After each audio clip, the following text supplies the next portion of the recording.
बिहार का चुनाव करीब आते ही बिहार के सभी गायक गायिकाओं को विधायक बनने की तलब लगने लगी है।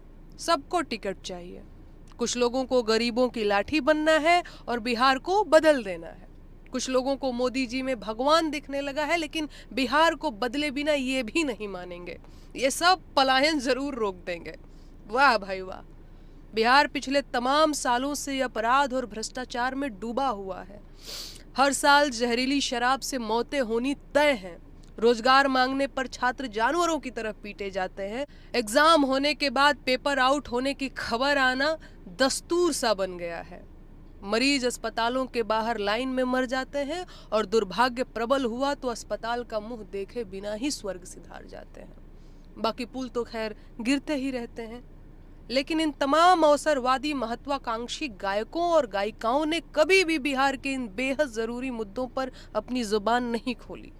यहाँ तक तो गनीमत है, नहीं बोले होंगे भाई। भोजपुरी की नाक काटने से फुर्सत नहीं मिली होगी। लेकिन इनकी मौका परस्ती और बेशर्मी का आलम यह है कि राजनीति में आने का निर्णय लेने के बाद भी ये बिहार की समस्याओं पर बोलने से पहले टिकट मिलने का इंतजार कर रहे हैं। क्या ये तमाम भैया जी और दीदी जी लोग बिना टिकट मिले बिहार की समस्याओं पर बात नहीं करेंगे, या अभी पार्टी के एजेंडे के मुताबिक समस्याओं का चयन करेंगे?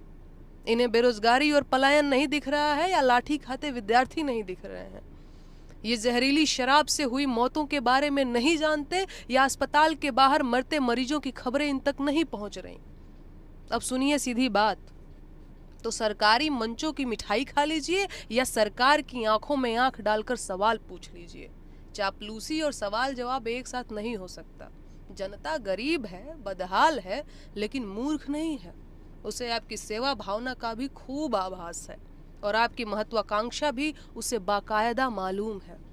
आम जनता का मसीहा बनने की इतनी तलब है तो पहले जमीन पर उनकी लड़ाई लड़िए, जनता के असली सिपाही बनिए, सरकार से सवाल पूछिए, दमन झेलिए, मुकदमे झेलिए, वरना जनता खूब समझ रही है कि आपको उनकी इतनी सेवा क्यों करनी है। बाकी स्वास्थ्य मेरा ठीक नहीं है, इसीलिए मैं ज़्यादा बोल नहीं पा रही हूँ। शायद आवाज़ में भी कुछ ऐसे आप लोगों को समझ में आ रहा होगा, लेकिन मैं मिलती रहूँगी, ऐसे ही प्रयास करूँगी मैं।